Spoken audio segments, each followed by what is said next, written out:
السلام عليكم ورحمة الله وبركاته، أسعد الله مساكم بكل خير. اليوم رايح نتكلم عن برنامج جدا مفيد اللي هو برنامج الفوتوشوب. لدينا هنا رايح ناخذ أول درس للمبتدئين، وإن شاء الله أنه يكون درس مفيد للجميع. الآن فتحنا الصفحة الآن، طبعا صفحة جديدة رايح يكون فيه الأوامر، مثلا فتح ملف جديد، فتح ملف موجود مسبقا، البحث عن ملف على النت،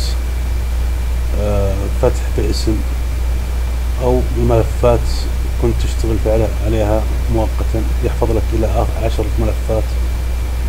10 ملفات اشتغلت عليها.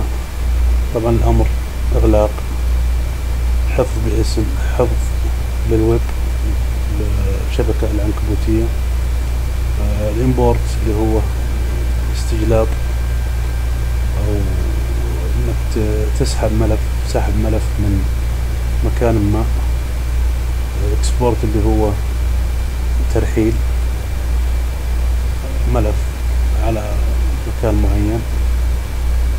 وهذه الأوامر اللي أبغاكم تعرفونها حاليا. الإيديت اللي هو التغييرات في العمل، إذا حبينا نحن نغير حاجة احنا عملناها من قبل شوية نروح للإيديت.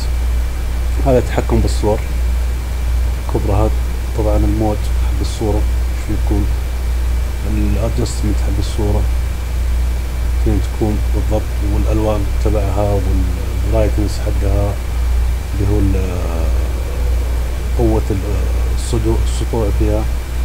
من هنا تقدر تعمل صورة ثانية، هنا تغير في الصورة مقاسها، هنا تعمل عكس للصورة أو التفاف اليمين أو اليسار، هنا تقطع الصورة تقطيعها إذا تبغى تنقص منها من جهة معينة. هذا يتحكم في اللاير اللي هي الطبقات.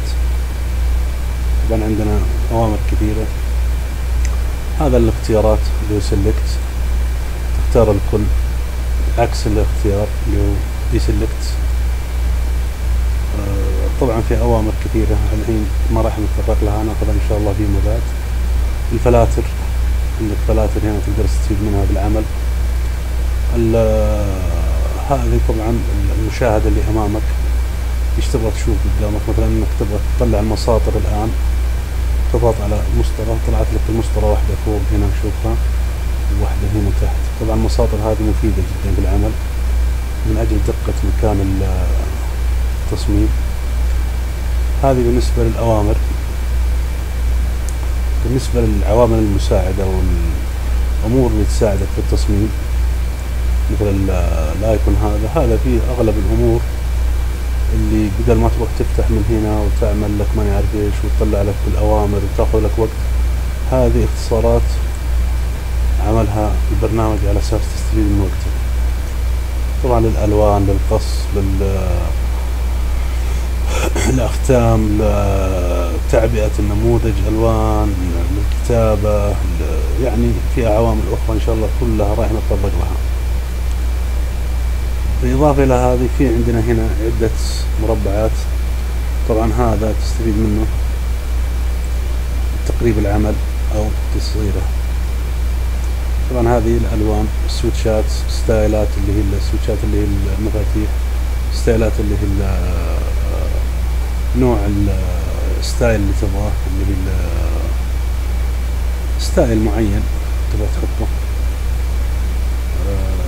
هنا يوجد مكان الطبقات، من هنا تستطيع تضيف طبقة جديدة كما موجود الآن، تقدر تحذف طبقة معينة. هذه بداية مختصرة عن الواجهة الرئيسية، وهذا أول درس إن شاء الله إلى اليوم، ورايح بإذن الله أتكلم عن باقي الأمور إن شاء الله في الدرس القادم. هذا مقدمة للمصممين.